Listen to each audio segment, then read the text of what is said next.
El síndrome de intestino irritable. Óyelo muy bien, si tú tienes gases, llenura, indigestión, si tú eres de las personas que dices todo lo que como me cae mal, además de eso sufres frecuentemente de diarrea o estreñimiento y ningún medicamento o mejor, los alimentos te empeoran o te mejoran, este programa es para ti.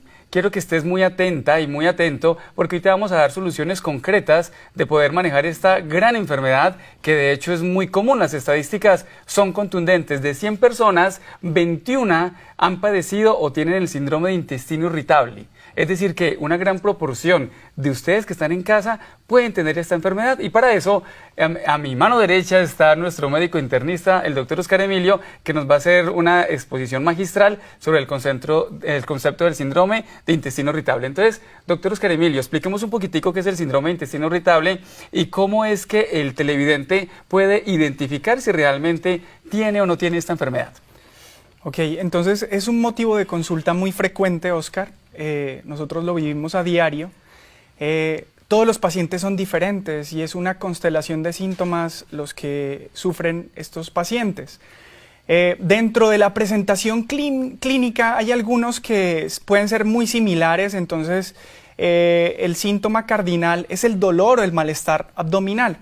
Y tienen unas características porque algún grupo importante de los pacientes sufre de diarrea, predominantemente de diarrea, y otros de estreñimiento, y hay pacientes que pueden sufrir de síndrome de intestino irritable mixto, es decir, con presentación de diarrea y estreñimiento, siempre con dolor o malestar abdominal, con distensión abdominal, y síntomas, es alguna característica muy importante, síntomas provocados o intensificados por los alimentos y síntomas dinámicos. ¿Qué quiere decir esto?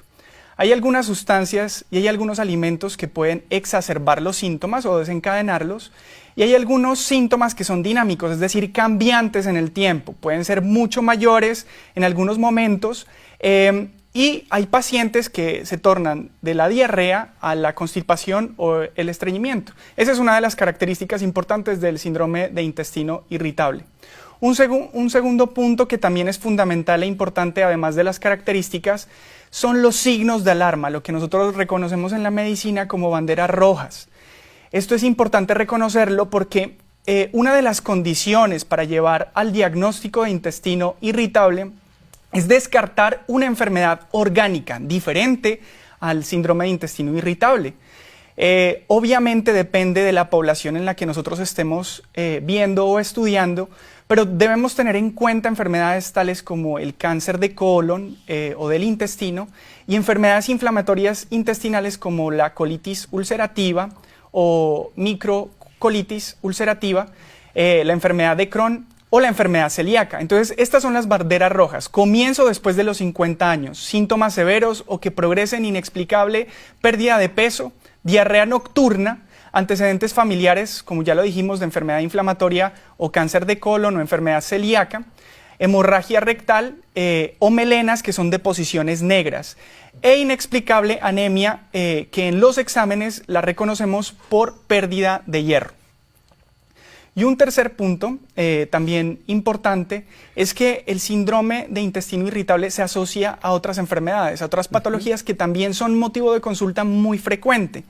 Dentro de estas enfermedades asociadas encontramos, por ejemplo, la fibromialgia, el síndrome de fatiga crónica, es decir, del cansancio excesivo, sin explicación, el dolor pélvico crónico que afecta muchísimo a las mujeres en un gran porcentaje, la enfermedad por reflujo gastroesofágico, y en esto también hay algunas características importantes, la dispepsia, la depresión mayor y la ansiedad, porque lo que observamos en este tipo de enfermedades o de síndromes es que hay un porcentaje muy importante de pacientes que tienen una afectación en el afecto. Entonces vienen con síntomas depresivos, ansiedad, unos factores estresantes muy altos en su vida que posiblemente no pueden controlar y manejar, y desencadena o refleja estos síntomas en su cuerpo. Muy bien, eso concluye varias cosas, doctor Oscar Emilio. Lo primero que concluye es que la gran mayoría de personas que tienen síndrome de intestino irritable manejan mucho estrés, mucha angustia, mucha ansiedad. Es decir, que evalúate si tienes todos los síntomas que ha descrito el doctor como gases, llenura, diarrea en ocasiones o estreñimiento en otras, que por lo menos estén así, por lo menos por más de 3 meses y que estén presentes idealmente en los últimos 6 meses. Quiere decir que puede estar haciendo un diagnóstico del síndrome de intestino irritable.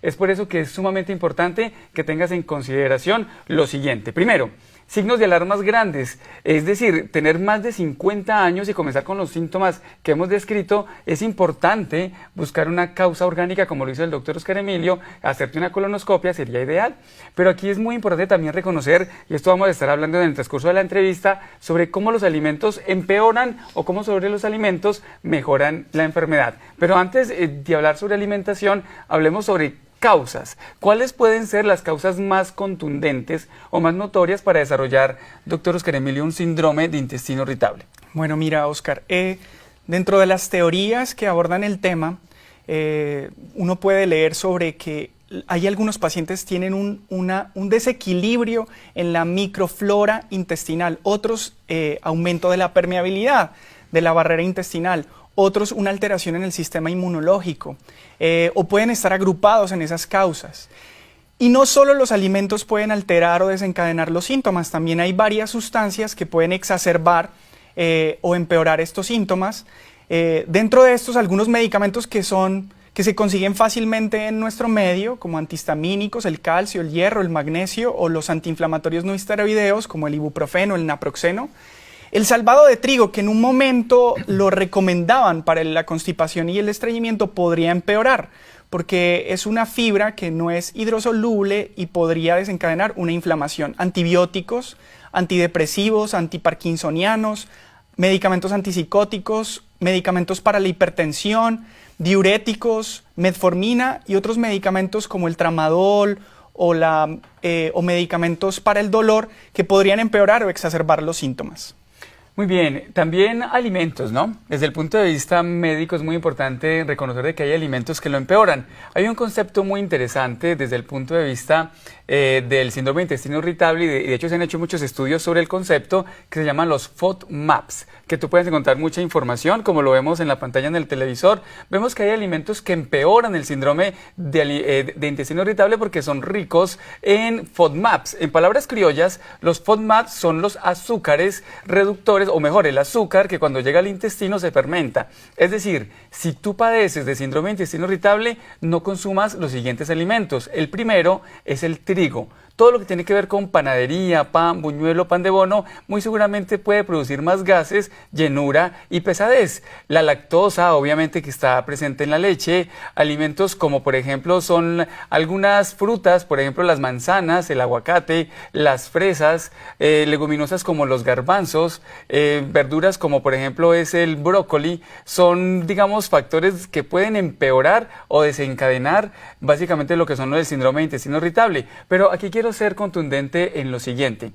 Cuando hablamos sobre alimentación y dieta, hablamos de que hay alimentos que pueden fermentarse porque son muy ricos en azúcares, como los que hemos dicho anteriormente. Pero, por ejemplo, el caso del brócoli, el caso, por ejemplo, de la manzana, no es que sean malos. Lo que pasa es que tienes una sensibilidad a que estos alimentos se fermenten y, como lo vemos en pantalla, puedan aumentar los gases intestinales. Es por eso que es muy importante que tú disminuyas estos alimentos por lo menos las primeras 8 semanas y las vas reintroduciendo a medida de que vas mejorando tus hábitos de nutrición. Entonces, óyelo muy bien. Alimentos como, el primero es el trigo, el segundo es todo lo que tenga azúcar, jugos embotellados, jugos que tú les eches azúcar, la misma leche. Además de eso, los alimentos muy ricos en grasas también debes de dejarlos para poder tener una buena digestión y disminuir el síndrome de intestino irritable.